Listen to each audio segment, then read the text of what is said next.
Start to do a monthly video for the books that I read for the month.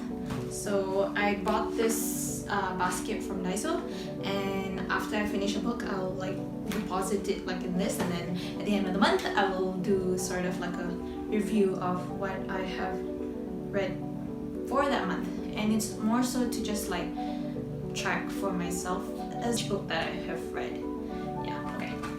So we'll start with the first one. It's Educated by Tara Westover. It's a memoir. It was a really good read to start off the year with. Yeah, it's about Tara. So because this is a memoir, so it's a non-fiction. It's about Tara, and she is part.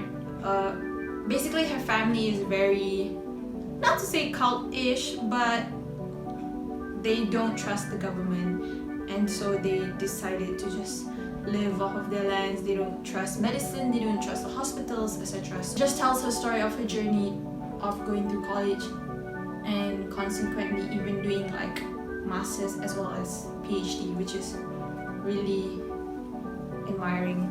It's a good read, and really puts into perspective of like, to some kids out there, education is still a privilege. Second one is fiction. It is The Strange Library by Haruki Murakami. I really love this. I mean, yeah, okay, it's non-fiction, and you know Haruki tends to go like really way out there with his story. I think this is, yeah. Cat is actually not flying though. Alright, come in.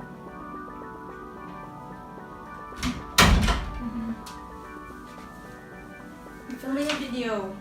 Look at your face! Look at Maxie's face. Alright, back to the video. Yeah, he's known to have storylines that is very out there, outlandish. But I really love the illustrations inside. The whole concept of library. I just like books and libraries. So yeah, this was a good read. And for once I actually do remember like the storyline. The third book is Awakening Your Ikigai by Ken Moody. How the Japanese wake up to joy and purpose every day. I think this is my second time reading through it, and because I recently just went to Japan, and it really inspired me to pick it up again and like just revisit all the concepts that they practice. I would say these are a lot more examples. Like, it's a lot more of like actual stories of Japanese on how they practice Ikigai in their daily life. But I mean, I guess you could try to put it to practical use. But still, it's a good read because you get to discover a little bit more about Japanese history and culture.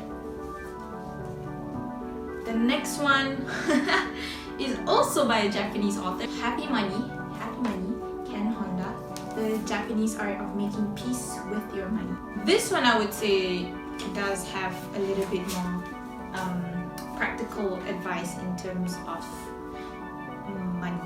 This one is more like psychological beliefs that you hold on to about money, and what is really holding you back in terms of like trying to make more, because you think that basically it's almost like a spiritual way of looking at money, which is a very different way to see it, which I like. Lastly is another Haruki Murakami. I just bought it recently. It's 6 short stories.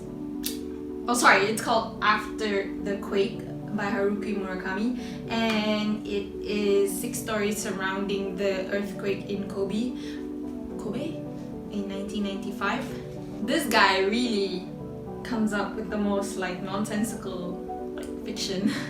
I guess that's his beauty, you know. So doesn't really, some of it, yeah, it could be reality, but others like talking bears that make money off of his honey, just doesn't make sense. But well, it's just when you read it, I guess you go into a whole other world that is not quite reality, and maybe some people like that escape.